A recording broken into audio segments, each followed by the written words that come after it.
Une belle exposition à présent à découvrir au couvent des Cordeliers à Châteauroux, celle du peintre Jacques Benoît, intitulée Orly Sud. C'est une évocation, vous allez le voir, très personnelle et très colorée de ces bâtiments qui, dans les années 60, étaient le sommet de la modernité. Catherine Lacroix, Pascal Épée.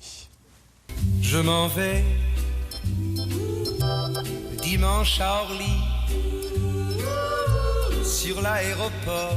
Une vingtaine de toiles de grand format pour rendre un hommage très personnel à cet Orly Sud de son enfance, celui des années 60, où, à son arrivée en France avec ses parents, le petit Jacques Benoît découvre sous le choc ce temple moderne de l'aéronautique.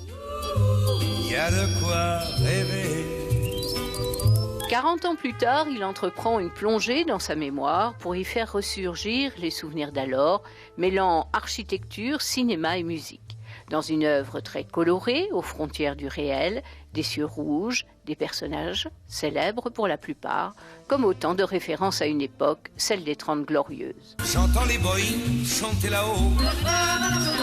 Je les aime, mes oiseaux de nuit. Brel et Bécaud, par exemple, qui chantèrent le lieu et cette époque. Orly Sud était alors un monument emblématique du modernisme du pays. Son architecte Henri Vicario suscitait l'admiration du public qui venait visiter les lieux comme un monument du courant du mouvement moderne qu'il n'était pas encore devenu.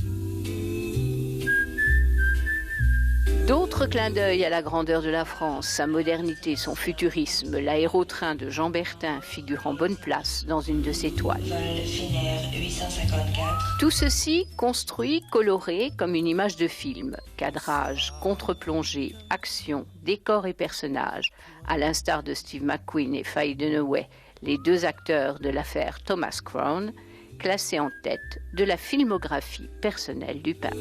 Départ à destination d'Amsterdam.